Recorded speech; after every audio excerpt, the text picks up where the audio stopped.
Good morning बच्चों। Good morning good morning sir. Good morning sir. Good morning sir. हाँ, अपने video को और ऑडियो को आप लोग एक बार देख लीजिए। क्लियर आ रहा है ना आपके वीडियो दोनों? Yes sir. Yes sir. Okay, अब बच्चों अपने उसको आप लोग अपने वीडियो को चालू कर सकते हैं और ऑडियो को बंद कर लें। और आप लोग जो ईयरफोन आता है ना बच्चों मोबाइल के साथ, उस ईयरफोन का प्रयोग करेंगे तो ज्यादा सही रहेगा। ठीक है, ईयरफोन का यूज करोगे तो आपको आपके आसपास की जो है ना रूम की आवाज है जो कभी कभार यहाँ तक आती है वो आपको सुनाई नहीं देगी। ठीक है बच्चों, हम लोग स्टार्ट करते हैं। ठीक है, अभी हम लोग आप अपने वीडियो को चालू कर सकते हैं। अब मैं कुछ क्वेश्चन दे रहा हूं बच्चों पहले, उसके बाद आगे बढ़ेंगे। जल्दी लिखो। आज का टॉपिक है, आज का टॉपिक हम पढ़ रहे हैं जैव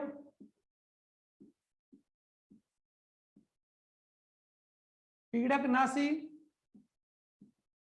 और जैव उर्वरक। ठीक है बच्चों, यानी बायो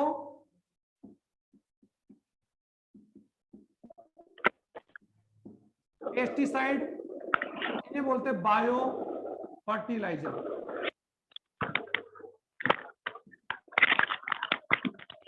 अब ये दो पॉइंट है, आराम से पहले क्लियर करेंगे, जल्दबाजी में नहीं। और ये हम लोग क्या पढ़ रहे हैं, वही uses of microbes in human welfare, लेकिन कौन से क्षेत्र में?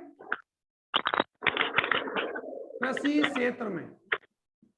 Okay, agriculture. एग्रीकल्चर में हम लोग किनका यूज पढ़ रहे हैं? माइक्रोब्स। ठीक है, यानी सूक्ष्म जीवों का, माइक्रोब्स का हम लोग यहाँ पर क्या पढ़ रहे हैं? माइक्रोब्स का हम यूजेस पढ़ रहे हैं कृषि क्षेत्र में। अब आज का पॉइंट हमारा क्या है, इसको समझे पहले आराम से। सबसे पहले 2-3 क्वेश्चन लिखवा रहा हूं, फिर उसके बाद हम टॉपिक चालू करेंगे। तो बच्चों पहले 1-2 क्वेश्चन लिखो मेरे साथ, फिर आगे बढ़ेंगे। नंबर 1, रासायनिक पीड़कनाशी लिखो एक बार जल्दी। रासायनिक पीड़कनाशी और कीटनाशी। रासायनिक पीड़कनाशी या कीटनाशी क्या है और इनके उपयोग से होने वाली प्रमुख हानि क्या है? ठीक है, नंबर 2 आप सब लिख रहे हैं ना? नंबर 2 पर आप लिखेंगे जैव पीड़कनाशी। जैव पीड़कनाशी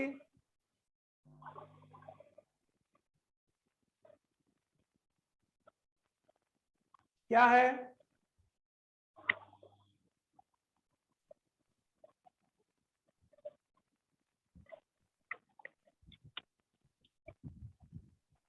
कृषि क्षेत्र में उपयोगी, कृषि क्षेत्र में प्रमुख उपयोगी जैव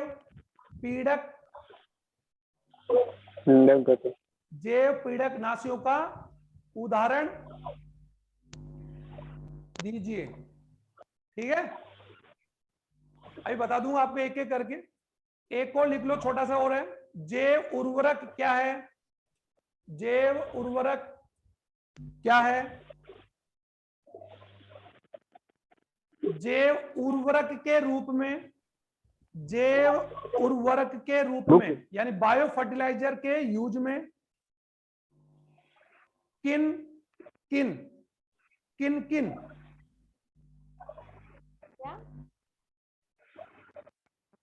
ठीक है, विचॉल भी कहते हैं उसको, विचॉल। किन किन सूक्ष्म जीवों का उपयोग किया जाता है? अब बच्चों ये तो मैंने आपको 3 क्वेश्चन करवाए, इसके अलावा भी आप लोग बहुत सारे क्वेश्चंस आप बनाएंगे, अपेक्षा करता हूं मैं। अब जो एक एक चीज से हम आगे बढ़ेंगे तो थोड़ा जल्दी समझ में आएगा। हेडिंग पर मत जाइए आप लोग, अभी मैं इसको मैं क्लियर कर रहा हूं, थोड़ा देख लें। सबसे पहले तो आप उसको ध्यान दो। सबसे पहले तो हम जानते हैं कि कृषि के क्षेत्र में, बच्चों कृषि के क्षेत्र में यानी हमारी फसल को या हमारे अनाज को, हमारे पादपों को, हमारे पादप, जड़, तना, पत्ती को, यानी सीधा सीधा मैं बोल रहा हूं कि हमारी फसल, हमारी बागवानी और हमारे उत्पाद जैसे गेहूं, जौ, चना, मक्का, बाजरा, ड्राई फ्रूट, इन आदि को यानी नुकसान पहुंचाने वाले, यानी इन आदि को नुकसान पहुंचाने वाले, यानी जो सूक्ष्म, कौन सी बात है, सूक्ष्म जो जीव होते हैं उन्हें आप लोग अपनी भाषा में क्या बोलते हो? जो कीट बोलते हैं, या इंसेक्ट।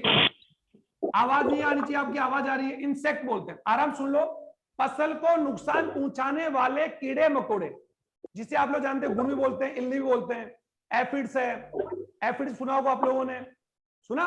एफिड्स है, व्याध है, कॉस्मिड्स है, ये कई प्रकार के कीट है, या ग्रास ऊपर है, या फिर पतंगा बोलते हैं आप लोग, राइट? मॉस्किटो है, मच्छरों की हम बात कर सकते हैं, मक्खी, यानी ये कई ऐसे जो हमारी फसल को नुकसान पहुंचाते हैं।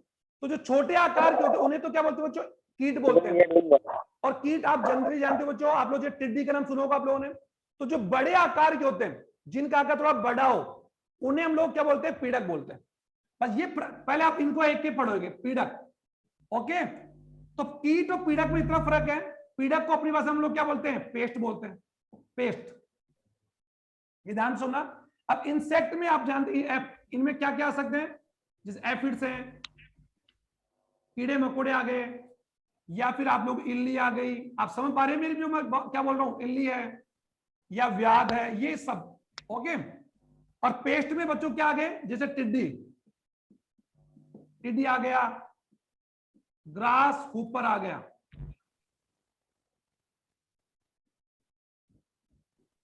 ग्रास ऊपर है, या फिर इसमें मच्छर भी हम लोग लिख सकते हैं।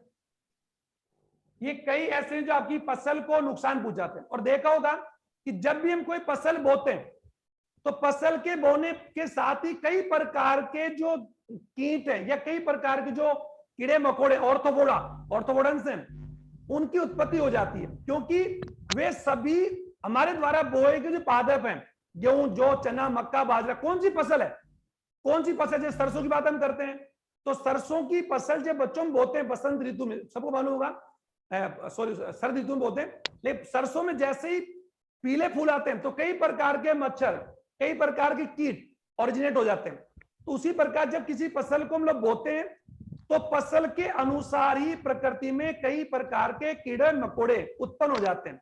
देखा होगा कुछ कीड़े मकोड़े होते हैं, कुछ फ्लाइंग होते हैं, कुछ उड़ने वाले और कुछ जमीन में रेंगने वाले। तो कुल मिलाकर आपने क्या देखा? इनमें से कुछ, ये ध्यान से सुनना, इनमें से कुछ तो प्रत्येक फसल के लिए लाभकारी होते हैं। अब आप लाभकारी कैसे बोलोगे? जैसे मधुमक्खियां, तितलियां, एफिड्स है, ये फसल में क्या काम करते हैं बच्चों? ये फसल में परागण क्रिया में मदद करते हैं। समझ आ रहा है? और फसल को नुकसान पहुंचाने वाले हानिकारक कीटों को खाते हैं। ये भी ध्यान सुनना। यानी फसल पर कई प्रकार के कीट, यानी कई प्रकार के कीट पाए जाते हैं। समझ आ रहा है आपके? इनमें से कुछ कीट लाभकारी होते हैं, कुछ हानिकारक। हानिकारक में जो आपकी फसल के कोमल भागों को, खासतौर पर कलिका को या बड़ को या विभुज भाग या जड़ आदि को क्या करते हैं? भेदन करके, पेंटेड करके उसके कार्बोहाइड्रेट रूपी भाग को खा जाते हैं। देखा होगा आप लोग, जैसे कि हम लोग बात करें राम जी की गाय के नाम सुना आप लोगों ने, हेलीकॉप्टर, कई नाम से बोलते हैं हम इनको। तो ये जब हमारी फसल को नुकसान पहुंचाते हैं बच्चों, सुनते हो आप, तो वो हानिकारक है और इनमें कुछ लाभकारी हैं। सिंपल सी बात है। तो जो हमारी फसल को नुकसान पहुंचाने वाले छोटे और बड़े सूक्ष्म जीवों को हम क्या बोलते हैं? कीट और पीड़क बोलते हैं। कीट छोटे होते हैं, पीड़क बड़े होते हैं। अब तो समझ आ गया? अब फसल को नुकसान पहुंचाने वाले एक नाम सुनो आप लोगों, जैसे हमारे घर के बच्चों हम लोग अनाज रखते हैं। और एक बात ध्यान सुन लीजिए बच्चों, प्रकृति ने एक बहुत ही सोच समझ कर, मैंने आपको बता दिया था कि प्रकृति ने कुछ कार्य सोच समझ के रखे। अगर हमारे अनाज में, हमारे दाल में या ड्राई फ्रूट में अगर गुण या कीड़े, समझ आ रहा है आपके, कीड़े नहीं लगे, ओके सर, और देखा होगा आप लोगों ने, तो मानो बच्चों अनाज का संग्रह या अनाज का भंडार सोने जवाहरात की तरह करने लग जाए और लोग भूखे मर जाएंगे।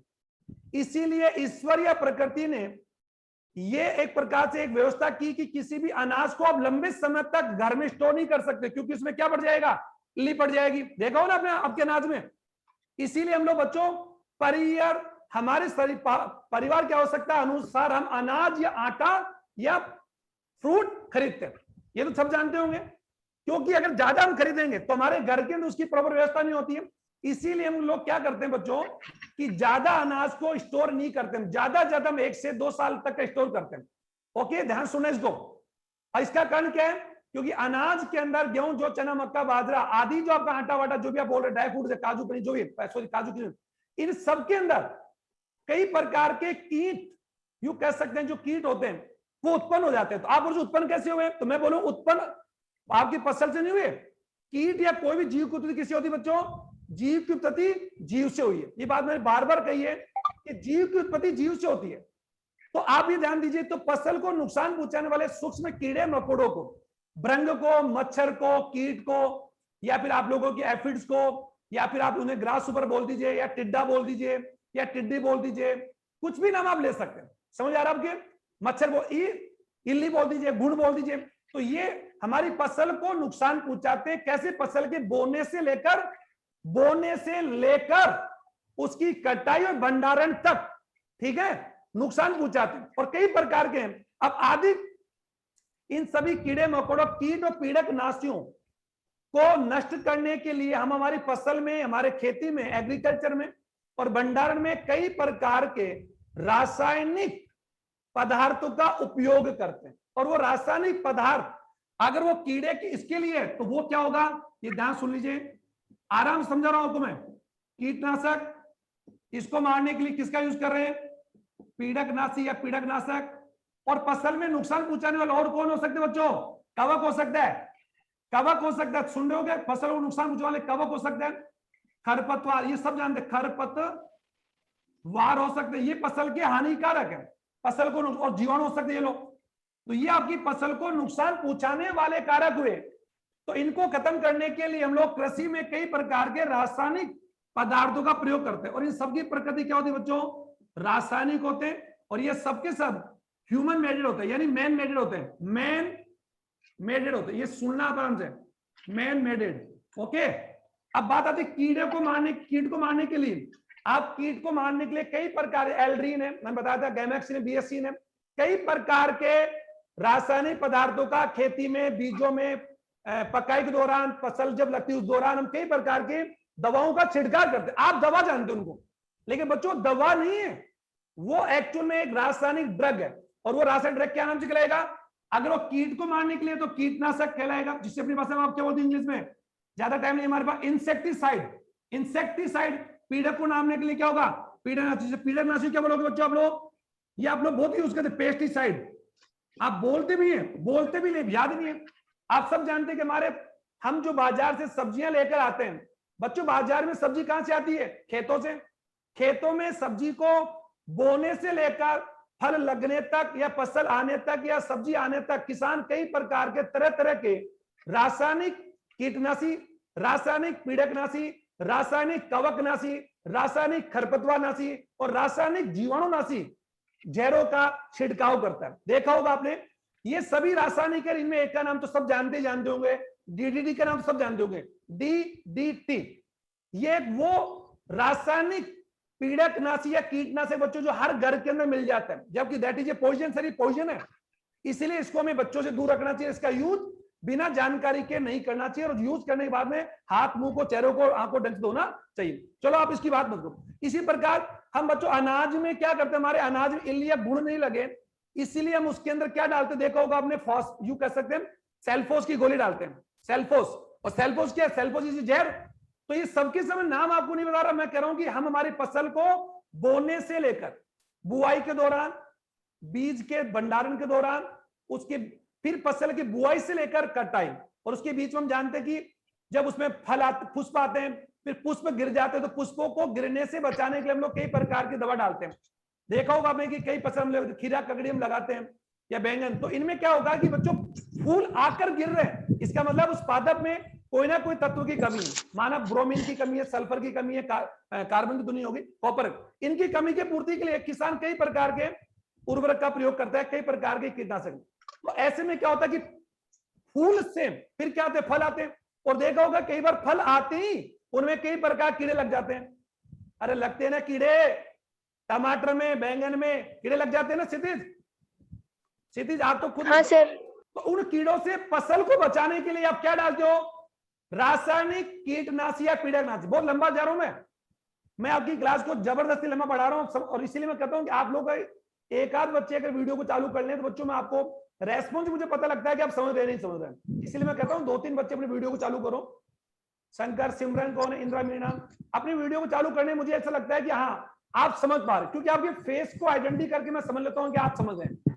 ठीक है भाई, पूरी क्लास तो हमारे सामने हो नहीं सकती है, लेकिन इसलिए मैं कहूँ 2, हाँ अब ठीक है, क्लास को थोड़ा एक आध बच्चे, कनिष्का है, मनीष है, मधु है, ये अपनी वीडियो को चालू कर ले ताकि मैं आपको, अच्छा अब ध्यान दो।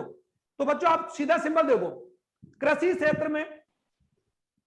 क्षेत्र में फसल को या पादप को नुकसान पहुंचाने वाले सूक्ष्म जीवों, कीटों को और पीड़क को, पीड़क का अर्थ है जो थोड़ा बड़ा है आकार, जैसे कॉकरोच को आप पीड़क बोलोगे, चूहे को पीड़क बोलोगे। चूहा क्या बच्चों? क्या चूहा आपके घर के अंदर, क्या चूहा की फसल नुकसान नहीं पहुंचाता? चूहा हमारे चाय के बागान को, गुड़हल की हमारी फसल को, गुलाब आदि के जो झाड़ियां होती है चाय को नुकसान पहुंचाता है, और साथ ही चूहा हमारे घर के हमारे अनाज को नुकसान करता है। तो चूहा आपके लिए कौन हुआ? हानिकारक पीड़क है, क्योंकि उसका आकार क्या है? बड़ा है। और जिसका आकार छोटा है जैसे घुन है, इल्ली, वो कौन है? कीट। तो कीट और पीड़क में केवल डिफरेंट किसका बच्चों? उनके बॉडी साइज का, आकार का फर्क है। अब तो समझ आ गया। लेकिन ये सभी कौन होते हैं? हानिकारक होते हैं। तो पीड़क का समझ होंगे आप, जो बड़े आकार के, जिसे आप लोग अपनी आंखों से देख सकते हैं। ठीक, आगे चलो। तो इन फसल को नुकसान पहुंचाने वाले हानिकारक कीट और पीड़कों को की रोकथाम या नियंत्रण के लिए हम कई प्रकार के रासायनिक पदार्थों का उपयोग करते हैं। और ये रासायनिक पदार्थ जो है, इनके नाम से देखो, अगर हम पीड़क कीट के कंट्रोल के लिए करते हैं तो कीटनाशक, क्या अपने घर के अंदर बच्चों क्या आप ऑल आउट का प्रयोग नहीं करते? तो वो ऑल आउट कौन हुआ? कीटनाशक हुआ ना। कीटनाशक मच्छरों के लिए रोकथाम के लिए करते होगा बच्चों, ऑल आउट है, मोर्टीन है। या आप अपने घर के अंदर देखोगा चूहे आदि की रोकथाम के लिए भी हम लोग कई प्रकार मोर्टीन आदि का स्प्रे या मोर्टीन की टीके भी रखते हैं। हालांकि आप लोग इसका यूज नहीं करेंगे बच्चों, थोड़ा ध्यान दीजिए। इसका सेवन बिना इसका उपयोग बिना किसी आपके पेरेंट्स की एडवाइस, उनकी अनुपस्थिति में नहीं करेंगे, ये प्रॉमिस करेंगे आप कभी भी, क्योंकि these are directly belong to poisonous, ये पॉइजन होते हैं ऐसे मान लो। ओके, तो कभी भी इस प्रकार का अगर आपके घर में कीटनाशक की पीड़ा, हर घर में है सर, हर व्यक्ति अपने घर के अंदर रासायनिक जहर अपने साथ रखकर सोता है। आप इसका अंदाजा लगा लो, जिनमें से एक मैंने बताया डीडीटी का पाउडर हर घर में मिल जाता है। इसी प्रकार से हम देखा होगा कि एक लक्ष्मण रेखा के नाम से भी बच्चों एक वो आता है चौक जैसा, देखा होगा, लक्ष्मण रेखा बोलते हैं। Yes sir. लक्ष्मण रेखा मतलब उसको आप बाउंड्री बना दोगे तो उसके पार कोई भी कीड़ा या कोई भी कीट नहीं आ सकता, मतलब वो आएगा तो टच होते ही मर जाएगा। तो बच्चों जो रासायनिक जहर उस कीड़े के लिए, उस मच्छर के लिए, उस मकोड़े के लिए, चूहे के लिए अगर जहर है, तो क्या उसका इफेक्ट हमारे पर, हमारे बच्चों पर नहीं पड़ेगा? क्या पड़ेगा सर? पड़ेगा, और पड़ता है बस इतना। और ये पड़ता है जबकि हमें पता ही नहीं है। ये तो मैं कह रहा हूं हमारे घर में हम जो इनका यूज, अब मैं आपको ज्यादा लंबा लेक्चर ना देते हो, पॉइंट टू पॉइंट आता हूं। तो कृषि क्षेत्र में हम इनका यूज करते हैं, तो इनके नाम के आधार पर इनका नाम हो गया कीटनाशक। क्या होगा? वे रासायनिक पदार्थ जिनका उपयोग फसल की या पादप को नुकसान पहुंचाने वाले हानिकारक कीटों की रोकथाम में किया जाता है, उन्हें कीटनाशी कहते हैं। पीड़कनाशी वे रासायनिक पदार्थ जिनका उपयोग फसल या मानव उपयोगी सामान को नुकसान पहुंचाने वाले, मानव उपयोगी सामान क्या हो गया? आपका अनाज, आपके ड्राई फ्रूट, आपके कपड़े, आपका बेडरूम, आपका सॉरी आपके बेड, आप फर्नीचर, इनको नुकसान नहीं पहुंचाते हैं। चूहा, गिलहरी, दीमक, कॉकरोच सब जानते हैं। इनको रोकथाम के लिए आप कई प्रकार के पदार्थों को छिड़काव करते हैं। ओके, इन्हें क्या बोलेंगे? पीड़कनाशी। अब आ जाओ कवकनाशी। इनका कवक की रोकथाम के लिए क्या यूज करोगे? कवकनाशी। इंग्लिश बोलो उसको फंगीसाइड। फंगीसाइड, ये तो समझ आ गया? अच्छा, ये कौन? खरपतवार के लिए क्या यूज करोगे बच्चों? खरपतवार के लिए क्या यूज करोगे? Weed side. क्यों खरपतवार वीड बोलते हैं? तो खरपतवार नाशी। अगर फसल को नुकसान पहुंचाने वाला कोई जीवाणु है, कौन है बच्चों?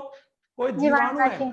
अरे क्या जीवाणु मानव में रोग पैदा करते हैं? क्या नहीं, जंतुओं में करते हैं और फसलों में भी करते हैं। समझ आते हैं?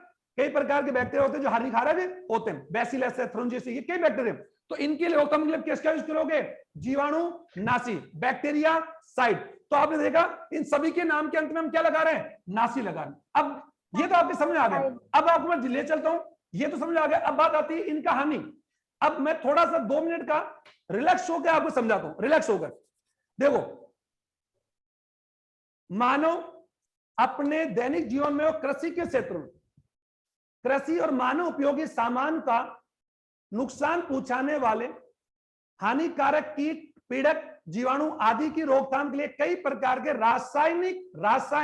रासायनिक ठीक है पदार्थों का उपयोग करता है। ये रासायनिक पदार्थ कीटनाशी, पीड़कनाशी, कवकनाशी, खरपतवारनाशी, जीवाणुनाशी के नाम से जाने जाते हैं। इनका उपयोग करने से नुकसान कैसे हो रहा है वो मैं आपको समझा रहा हूं। देखो अभी मैंने समझा दिया आपको कि नुकसान क्या, पहले तो मैंने परिभाषा लिखवाई कि रासायनिक कीटनाशी क्या होता है, तो समझ आ गया होगा कि वे रासायनिक पदार्थ जिनका उपयोग हम इनके लिए करते हैं। कर लोगे मान? अच्छा, अब इनका उपयोग से नुकसान कैसे, हानि कैसे?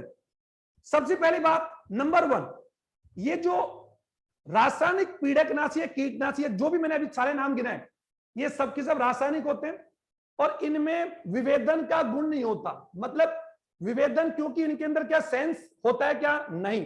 सेंस केवल किसके अंदर है बच्चों? जीव में है। वो भी केवल किसके अंदर है? जीव में। ये पादप में भी नहीं है, क्योंकि इनमें तंत्रिकाएं होती है, उनमें नहीं होती है। तो रासायनिक पीड़कनाशियों का उपयोग करने की सबसे बड़ी, अगर पहले मैं अगर हानि आपको बताऊं तो सिंपल सी बात है कि इनका उपयोग करने से फसल पर पाए जाने वाली या प्रकृति में पाए जाने वाले लाभकारी कीट भी मारे जाते हैं। ये ध्यान से सुन लीजिए आप, क्योंकि प्रकृति में 2 प्रकार के कीट हैं, हानिकारक और लाभकारी। लाभकारी कीट, लाभकारी सूक्ष्मजीव कौन? जो फसल के परागण के लिए लाभदायक है, परागण क्रिया में हेल्प करता है, सब जानते होंगे। और साथ ही फसल पर नुकसान पहुंचाने वाले हानिकारक कीटों को खाकर फसल को बचाते हैं। तो वो आपके लिए, आपकी फसल के लिए क्या लाभकारी हुए।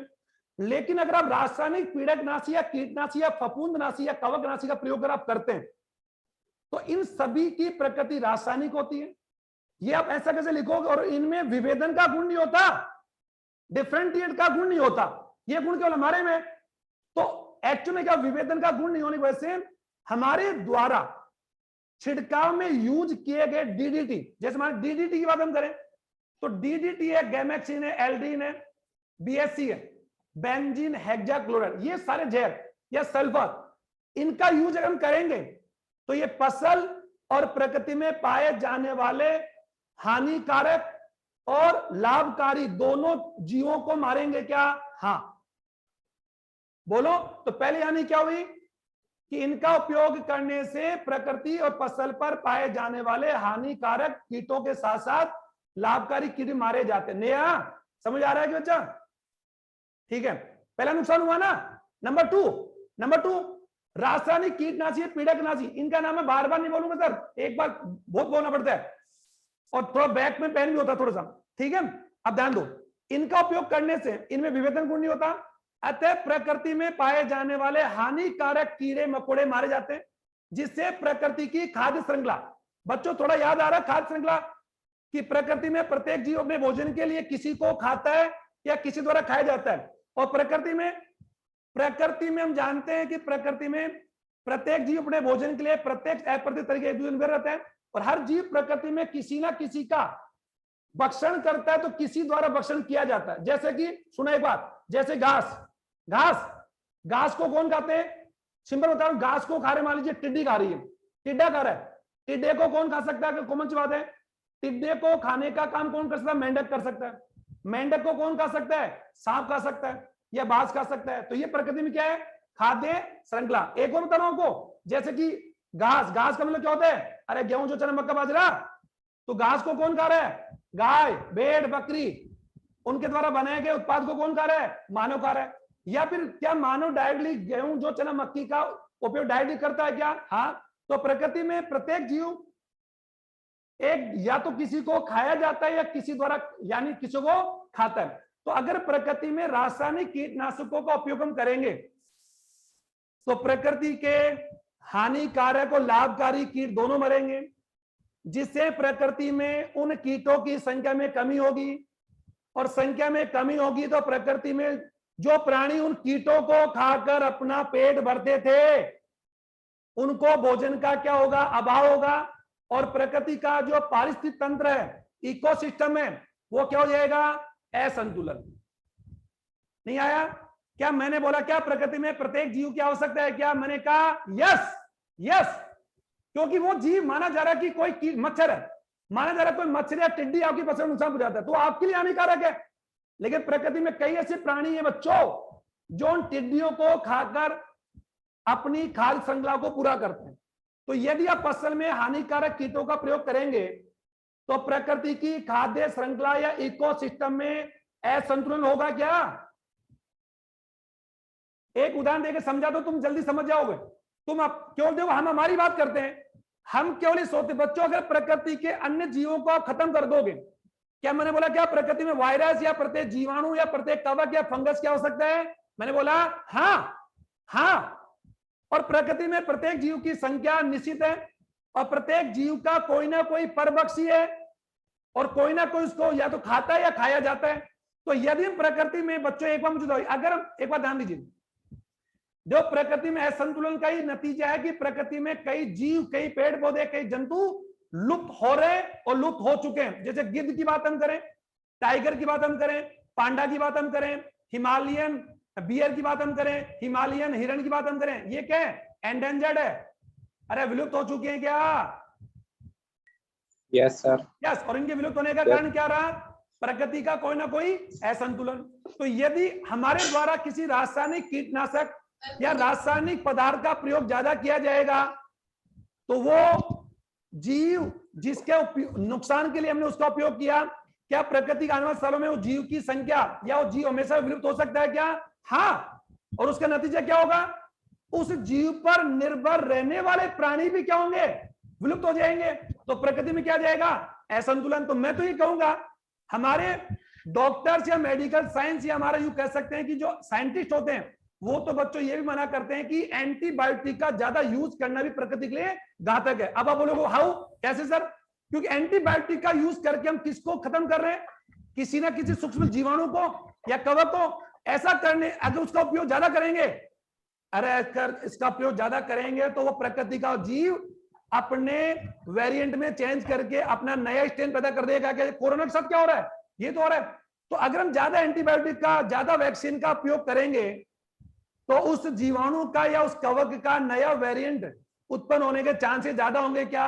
हाँ। और हमारी एंटीबायोटिक का अब उस सूक्ष्म जीव पर कोई असर नहीं पड़ेगा। जो एंटीबायोटिक बच्चों आज के 10 साल पहले निमोनिया, मलेरिया आदि में काम किया करता था, क्या वही एंटीबायोटिक आज निमोनिया पर काम कर रहा है क्या? नो। क्यों? क्योंकि निमोनिया का रोगजनक जो बैक्टीरिया है उसने अपना क्या चेंज कर लिया? स्ट्रेन चेंज कर लिया, म्यूटेंट चेंज कर लिया। खैर आप लोगों की अपेक्षा है कि तुम समझ पा रहे होंगे। तो राष्ट्र इतना जो आप तो हमें पॉइंट टू आओ, एक बार संकल्प में समझा रहा हूं, तुम फिर जल्दी समझ जाओगे। एक बार ध्यान दीजिए। देखो बच्चों ये आपकी फसल है, ये आपकी फसल है और फसल का मतलब जानते हो? फसल मतलब घास। इसमें सब आ गए बच्चों, सारे गेहूं, जौ, चना, मक्का, आम, नींबू, टमाटर सब आ गए। आप भी मतलब से एप्पल भी आ गया क्या? अरे पादप, क्योंकि पादप प्रकृति के अंदर हम जानते हैं पादप ये सूर्य प्रकाश है और ये सूर्य प्रकाश से पादप हमेशा भोजन बनाते हैं ना, इन्हें क्या उत्पादक बोलते हैं। ये मैं आपको अगले चैप्टर पढ़ाऊंगा, 14 चैप्टर पढ़ाऊंगा, 14। अभी तो आप मुझे थोड़ा टाइम दो। तो ये प्रकृति के घास उत्पादक है और उत्पादक हम जानते हैं सभी क्या होते हैं? स्वयं पोषक। इनको इनके द्वारा बनाए गए भोजन, इनके द्वारा बनाए गए भोजन को खाने वाला कौन होगा? प्राथमिक उपभोक्ता। बच्चों प्राथमिक उपभोक्ता इनको खाने वाला, द्वितीय उपभोक्ता इनको खाने वाला, तृतीय। अरे पढ़ा गया आपने 10th क्लास में? Yes sir. Yes, sir. तो फिर आप टाइम खराब कर रहे हैं मेरा। चलो ठीक है। अब देखो ये घास है और घास को खाने वाला, इसको इस पर निर्भर रहने वाला कौन हो सकता है? सब जानते हैं शाकाहारी होगा। कौन होगा? शाकाहारी होगा। शाकाहारी होगा बच्चों। और जो पादपों से अपना भोजन प्राप्त करते हैं उन्हें प्राथमिक उपभोक्ता कहते हैं। क्या वो हम हो सकते हैं? हाँ। Yes sir. ये गेहूं है, हम मानव। क्या ये गाय हो सकती है? लेकिन क्या इस घास को क्या कोई शेर खा सकता है? नहीं। भेड़िया खा सकता है? नहीं। अब तो समझ आता है। ओके। अब जो छोटा एक मैं खास रंग बता रहा हूं। अब मैंने कहा घास ये आपकी फसल है और इस फसल पर कई प्रकार के टिड्डे लगते हैं। देखो टिड्डी जो हमारे राजस्थान के अंदर, बच्चों राजस्थान में सबसे ज्यादा इस बार तो कर नहीं हो, लास्ट ईयर आपने देखा होगा कि टिड्डी ने कितना खतरनाक अटैक किया था, जो हम बता रहे पाकिस्तान से आई है। तो वो टिड्डी हमने अगर टीवी में देखा भी होगा और हमारे बच्चों मैंने भी अपने जीवन में पहली बार टिड्डी को देखा इतनी संख्या में, जो हमारे घर के ऊपर से आपकी भी निकली होगी, ऐसी बात नहीं है। तो देखा होगा बच्चों लाखों टिड्डियां एक साथ जब निकलती है और अगर वो किसी फसल या किसी खेत पर बैठ जाए तो बच्चों वो इतना नुकसान करती है जितना नुकसान तो किसी फसल के या किसी खेत में 100 गायों का झुंड अगर खेत में प्रवेश कर जाए तो उतना नुकसान वो गाय नहीं करेगी जितना कि टिड्डी दल करता है। अब आप समझ में मैं क्या कहना चाह रहा हूं, क्योंकि टिड्डी फसल के कोमल भागों को, खासतौर पर किनको बच्चों, पुष्प को, कलिका को नुकसान करती है, और फसल केवल क्या रह जाती है बच्चों, ठूंठ रह जाती है। देखा होगा अगर किसी खेत में टिड्डी बैठ गई 15 मिनट आधा घंटा, तो आप सोचिए उस फसल में केवल क्या खड़ी रह गई, उस फसल का केवल क्या रह गया बच्चों, ठूंठ रह गया, तना रह गया, माना बाजरा है, मक्का है, कोई फसल को। तो आप समझ सकते टिड्डे कितने खतरनाक नुकसान पहुंचाते हैं फसल को। अब सुनो, ये घास को खाने के लिए, ये आपको मैंने यहाँ पर लिख दिया, कौन हो सकता है, जैसे मैंने बोल दिया कीट बोल दिया, ये ध्यान, कीट है, छोटे कीट, छोटे कीट। ओके, इन छोटे कीटों को खाने वाले कौन से कीट हो सकते हैं, बड़ा कीट, सुन रहे हो क्या, और इसको खाने वाला कौन हो सकता है, मेंढक हो सकता है। और मेंढक को खाने वाला कौन हो सकता है, मेंढक को खाने के लिए मानव भी हो सकता है। क्या मानव मेंढक खाता है क्या, हाँ खाता है। Yes sir. हम नहीं खाते, वो एकला वाले खाता। तो इसे मानव ऐसा कोई प्राणी नहीं है जिसको नहीं खाता। मानव सांप भी खाता है, मानव बिच्छू भी खाता है, प्रॉन है, झींगा है, सब कुछ खाता है। लेकिन आप हमारी बात नहीं कर रहे हैं, क्योंकि विश्व की 70-80% पॉपुलेशन जो है बच्चों वो नॉन वेज है, और वो इतने नहीं होगी तो इतना तो हमारे पास वेज, हमारे पास प्लांट है ही नहीं कि हम लोग सबका पेट भर सके। चलो अब बताओ बच्चों, यहां पर कीट, अब मैंने आपको समझा, अब मैंने कहा फसल को नुकसान पहुंचाने वाले ये कौन कीट है, इनकी रोकथाम के लिए अगर आपने प्रकृति में किसका उपयोग कर दिया है, कीटनाशक। बस वेरी गुड। तो कीटनाशक क्या होगा कि फसल को नुकसान पहुंचाने वाले इन कीटों को मारेगा, इनको मारेगा और लाभकारी को मारेगा। तो प्रकृति में कीटों की संख्या क्या होगी बच्चों, अरे घटेगी ना, घटेगी। और अगर इनकी संख्या घटेगी तो टिड्डों की संख्या क्या होगी, घटेगी। नहीं आया, अरे घटेगी ना यस सर। भाई, रासायनिक कीट